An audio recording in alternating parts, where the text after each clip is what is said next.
नमस्कार, मैं डॉक्टर राकेश पाठक। दोस्तों, क्या आप जानते हैं कि हमारे देश को हिंदू राष्ट्र बनाने के लिए गुरिल्ला युद्ध की तैयारियां शुरू हो गई हैं। छापा मार दस्ते बनाने के लिए लोगों से नाम मांगे जा रहे हैं।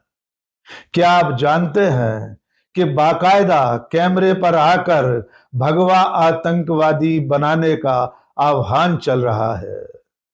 क्या आप जानते हैं कि भारतीय जनता पार्टी के एक बड़े नेता ने बांग्लादेश के बहाने अल्पसंख्यकों के नरसंहार की मांग उठाई है? अगर आप ये सब नहीं जानते हैं तो आज का हमारा ये वीडियो आपके बहुत काम का है। इसे आखिर तक देखिएगा और देखिएगा कि किस तरह देश की राजधानी दिल्ली में सरकार और पुलिस की नाक के नीचे बैठकें चल रही हैं, जिसमें गुरिल्ला युद्ध के लिए गुरिल्ला योद्धा छापामार दस्ते बनाने का आह्वान किया जा रहा है। शुरुआत सबसे पहले दिल्ली की इसी गोपनीय बैठक से करते हैं।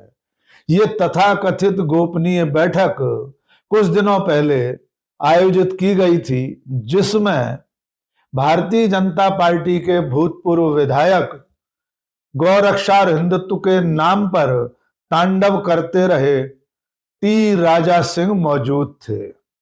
उस बैठक में बाकायदा ये कहा गया कि आने वाले दिनों में गुरिल्ला युद्ध छेड़ना पड़ेगा।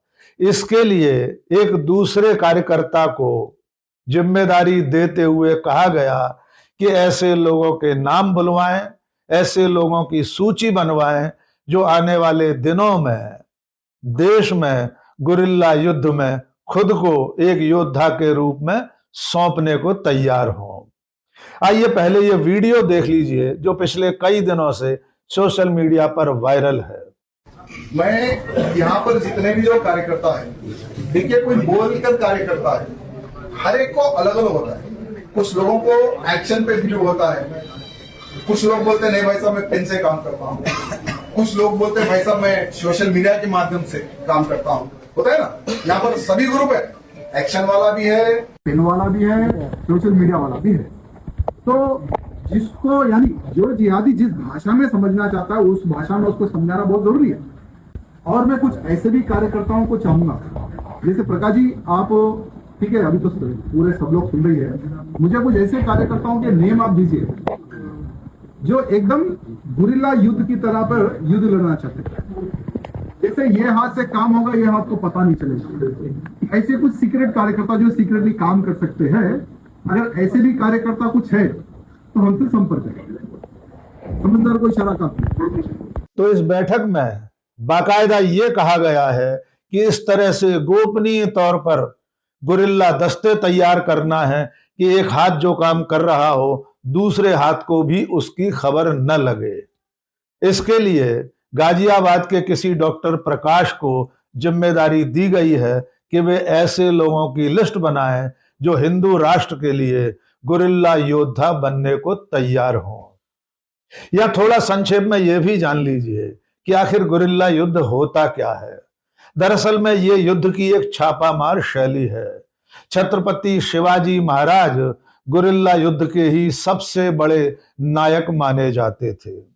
इस लड़ाई में कुछ छापामार दस्ते होते हैं जो थोड़ी संख्या में होते हैं, छुपकर मौका देखकर दुश्मन पर हमला करते हैं, उसके बाद फिर वे छुप जाते हैं। इस तरह के युद्ध में इन योद्धाओं की पहचान आमतौर पर छुपी रहती है, लेकिन वे दुश्मन पर किसी ऐसी जगह से हमला करते हैं जहां से उन्हें पहले से न देखा जा सके और उसके बाद दुश्मन को नुकसान पहुंचाकर मार काट करके वापस अपने छुपने के स्थान पर चले जाते हैं। यानी टी राजा सिंह जो हैदराबाद से विधायक रहे हैं और कुछ समय पहले भारतीय जनता पार्टी छोड़ चुके हैं, वे ऐसे गुरिल्ला युद्ध की तैयारी कर रहे हैं जिसमें इस तरह के छापामार दस्ते बनाए जाएंगे जो अल्पसंख्यकों पर हमला करेंगे और वापस आकर अपने सामान्य जीवन में लौट जाएंगे। वे इस तरह काम करेंगे, पूरी गोपनीयता के साथ ऑपरेशन चलाया जाएगा कि किसी को कानो कान खबर नहीं लगेगी। और उन्हीं के शब्दों में कहा जाए तो इस हाथ को उस हाथ के काम की सूचना या खबर नहीं लगेगी। इस बैठक के सार्वजनिक होने के बावजूद, इस वीडियो के वायरल होने के बावजूद देश की राजधानी दिल्ली में सत्ता के कानों पर जूं नहीं रेंगी है। अब तक न तो दिल्ली पुलिस ने न देश की बाकी सुरक्षा एजेंसियों ने कोई कार्रवाई की है, जबकि इस तरह के युद्ध का आह्वान सीधे सीधे देश के खिलाफ लड़ाई का आह्वान है। गुरिल्ला युद्ध छेड़ने की बात करना देश की सरकार, देश की सत्ता, देश की अखंडता के खिलाफ देशद्रोह है। लेकिन इसके बावजूद इस वीडियो पर अब तक केंद्र सरकार या दिल्ली की सरकार ने, पुलिस ने, सीबीआई ने, एनआईए ने, आतंकवाद विरोधी दस्ते ने, किसी ने भी एक कदम आगे नहीं बढ़ाया है।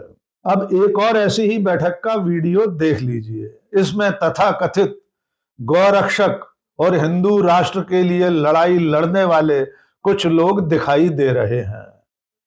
ये बाकायदा वीडियो जारी करके कह रहे हैं कि हिंदू राष्ट्र के लिए शांतिपूर्ण तरीके से काम नहीं चलेगा, इसके लिए फरसा उठाना पड़ेगा और भगवा आतंकवादी बनना पड़ेगा। अच्छी तरह देख और सुन लीजिए कि ये लोग क्या कह रहे हैं। जय श्री राम। हमें पता है कि बिना तांडव के हिंदू राष्ट्र नहीं बनेगा। और भाई इसके साथ साथ ना जय श्री राम के साथ महादेव का नाम हर हर महादेव भी कहना पड़ेगा और हाथ में फरसा भी उठाना पड़ेगा। अगर तुम सोचो ना सर पे भगवा पगड़ी बांध के अगर तुम घूमोगे हिंदू राष्ट्र बनाओगे तो ऐसे ही बनेगा। आपको हिंदू राष्ट्र बनाने के लिए भगवा आतंकवादी भी बनना पड़ेगा। और मैं ये देखना चाहता हूँ कि जो हिंदू राष्ट्र की मांग करता है, जो चाहता है कि हिंदू राष्ट्र बने, तो आज इस कमेंट में अपनी हाजिरी देना, जय श्री राम लिखना। कम से कम मेरे हिसाब से इसमें आज 1 लाख कमेंट होनी चाहिए जय श्री राम। और अब एक तीसरा वीडियो देखिए। इस वीडियो में पश्चिम बंगाल के भारतीय जनता पार्टी के वरिष्ठ नेता शुवेंदु अधिकारी जनसंहार की मांग कर रहे हैं। बांग्लादेश में हिंदुओं पर चल रहे अत्याचार के मुद्दे पर बेहद गुस्से में दिखाई दे रहे शुवेंदु अधिकारी कह रहे हैं कि भारत के 100 करोड़ हिंदुओं को उसी तरह काम करना चाहिए जैसे गजा में इजराइल ने कार्रवाई की थी।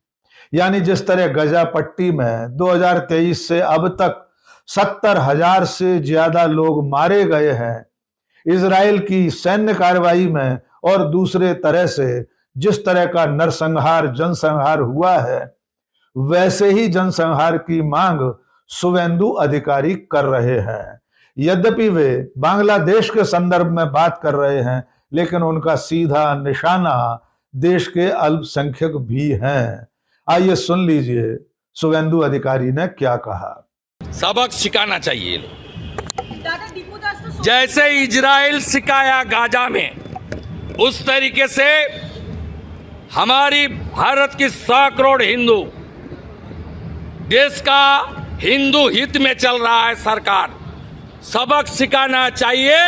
जैसे ऑपरेशन सिंदूर में पाकिस्तान को हम लोग सबक सिखाया। शुवेंदु अधिकारी के इस बयान पर देश के जाने माने वकील और पूर्व केंद्रीय मंत्री कपिल सिब्बल ने एक्स पर लिखा है, वो भी सुन लीजिए। कपिल सिब्बल लिखते हैं, India must teach Muslims a lesson similar to the lesson Israel taught the people of Gaza. यानी शुवेंदु अधिकारी के शब्दों को उन्होंने लिखा है और बताया है कि शुवेंदु कह रहे हैं कि भारत को मुसलमानों को उसी तरह सबक सिखाना चाहिए जैसे इजराइल ने गजा में सबक सिखाया है। उसके आगे कपिल सिब्बल ने लिखा है, इस बयान के बावजूद no FIR, no arrest, no prosecution, no UAPA. यानी शुवेंदु अधिकारी के इस बेहद आपत्तिजनक बयान के बावजूद कपिल सिब्बल कह रहे हैं कि न तो अब तक कोई एफआईआर हुई है, न किसी की गिरफ्तारी हुई है, न किसी तरह का कोई मुकदमा चल रहा है और न ही यूएपीए के अंतर्गत केस रजिस्टर हुआ है। ये तो चंद बयान हैं, चंद बैठकों के नजारे हैं जो हमने आपके सामने रख दिए हैं। लेकिन आप खुद अच्छी तरह जानते हैं कि पिछले लंबे समय से इस देश में कट्टरपंथी हिंदू संगठन किस तरह अल्पसंख्यकों पर कहर बरपा रहे हैं। इसके चंद नजारे आपने क्रिसमस के मौके पर देश भर में हुई घटनाओं में देख लिए थे। आप जानते हैं कि पिछले कुछ दिनों में कट्टरपंथी हिंदू संगठनों के अल्पसंख्यकों पर हमले तेज हो गए हैं। सिर्फ 2 घटनाएं एक बार फिर देख लीजिए। पहली घटना है मध्य प्रदेश के सीहोर जिले के आष्टा कस्बे की। आष्टा में करनी सेना और स्थानीय मुसलमानों के बीच किसी बात पर विवाद हुआ। दरअसल करनी सेना के लोग हरदा से एक बड़ा आयोजन करके लौट रहे थे। इस भीड़ का पार्किंग को लेकर या कहीं लघुशंका करने को लेकर स्थानीय मुसलमानों से झगड़ा हुआ। झगड़ा बढ़ते बढ़ते पथराव में बदल गया। आप सबने देखा होगा कि करनी सेना के लोगों के साथ स्थानीय पुलिस ने भी पथराव में बढ़ चढ़कर हिस्सा लिया। दूसरी तरफ से मस्जिद या मुसलमानों के घरों से भी पथराव हुआ था।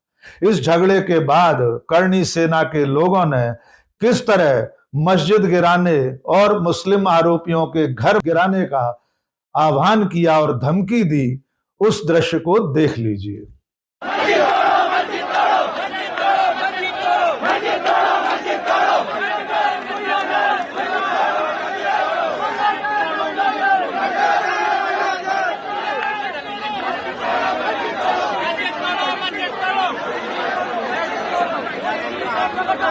जब अल्टीमेटम के मुताबिक स्थानीय प्रशासन ने मस्जिद या मुसलमानों के घर नहीं गिराए तो करनी सेना के एक और पदाधिकारी ने वीडियो जारी करके धमकी दी है। आइए उस धमकी को भी देख लीजिए। जय भवानी, मैं अनुराग प्रताप सिंह राघव, करनी सेना। एक सूचना प्राप्त हुई है कि आष्टा में फिर एक बार किराएदारों ने एकत्रित होकर प्रशासन से ये निवेदन करा है कि अगर जिन घरों से मस्जिदों से पत्थर आए थे उनको ध्वस्त करने की अगर प्रशासन ने कोशिश करी तो वह कुर्बान होना पसंद करेंगे, पर ऐसा होने नहीं देंगे। तो मैं स्पष्ट रूप से प्रशासन से कह देना चाहता हूँ कि ये मौका इनको एक बार अवश्य दे, प्रशासन आराम करे और कोई एक दिन तय कर ले। उस दिन ये फैसला हो जाएगा कि ये ज़्यादा कुर्बान होंगे कि हम हिंदू ज़्यादा शहीद। और ऐसी एक नहीं, 10 नहीं, 100 FIR हो जाए। FIR से ना मुझे कोई डर है ना हिंदुओं को कोई डर है। और एक बार और ये तय कर लो कि पत्थर मस्जिद से आए हैं या तुम्हारे मकानों से आए हैं, जहां से भी आए हैं वो जगह ध्वस्त होके रहेगी। बांग्लादेश में हिंदुओं पर जो अत्याचार हो रहे हैं उस पर क्रोधित होना जायज है, किंतु एक बात का और ध्यान रखिए कि हम इस आस्था को बांग्लादेश नहीं बनने देंगे। रही बात सत्य या असत्य की, तो मैं तो नापूंगा, तोलूंगा, चाहे भला लगे या बुरा लगे। हिंदू हित में जो सच होगा वो वाकई में आप हिंदुस्तान से इतना प्यार करते हो तो जो इतने सारे पत्थर इकट्ठा करके रखते हो अपनी छतों पर, उनको बिस्तर के अलादीन का जिन बाहर निकालने के लिए रखते हो क्या? और चलते चलते उत्तर प्रदेश के बरेली शहर का नजारा भी देख लीजिए। वहां पर नर्सिंग की एक छात्रा अपना जन्मदिन मनाने अपने दोस्तों के साथ एक रेस्टोरेंट में पहुंची थी। उसी समय बजरंग दल के हुड़दंगियों ने रेस्टोरेंट में घुसकर लव जिहाद के बहाने जिस तरह उत्पात मचाया वो इस वीडियो में दिखाई दे रहा है।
वीडियो में आप साफ देख सकते हैं कि बजरंग दल के कार्यकर्ता किस तरह बदसलूकी कर रहे हैं। इसके बावजूद बरेली की पुलिस ने इस आयोजन में शामिल, इस बर्थडे पार्टी में शामिल 2 मुस्लिम युवकों और होटल के स्टाफ के खिलाफ शांति भंग के आरोप में एफआईआर दर्ज कर ली है, जबकि इन उपद्रवी बजरंग दली कार्यकर्ताओं के खिलाफ कोई कार्रवाई नहीं की गई है। पिछले कुछ दिनों में हुई इन घटनाओं से आप अंदाजा लगा सकते हैं कि कट्टरपंथी हिंदू संगठन किस तरह इस देश को गृह युद्ध की तरफ ले जा रहे हैं। एक तरफ टी राजा सिंह जैसे हिंदूवादी कट्टरतावादी नेता हैं जो गृह युद्ध के लिए गुरिल्ला दस्ते तैयार करने में जुटे हैं, और दूसरी तरफ शुवेंदु अधिकारी जैसे नेता हैं जो बांग्लादेश के बहाने मुसलमानों के नरसंहार की मांग कर रहे हैं। और ऐसी तमाम छुटपुट घटनाएं पूरे देश में लगातार होती रहती हैं, जिसमें ये भगवा ब्रिगेड के लोग अल्पसंख्यकों पर हर तरह का कहर बरपा रहे हैं। और विडंबना यह है कि केंद्र की नरेंद्र मोदी की सरकार और राज्यों की भाजपा सरकारें हाथ पर हाथ रखे बैठी हैं। इनमें से किसी भी आरोपी के खिलाफ अब तक कोई कानूनी कार्रवाई नहीं हुई है। गृह युद्ध और गुरिल्ला युद्ध की तैयारी में लगे लोगों के खिलाफ भी अब तक पुलिस ने कुछ भी नहीं किया है। तो आने वाले दिन कितने खतरनाक हो सकते हैं, इसका अंदाजा इस वीडियो को देखने के बाद आप खुद लगा लीजिए। आज के इस वीडियो में बस इतना ही। बहुत बहुत शुक्रिया। जय हिंद।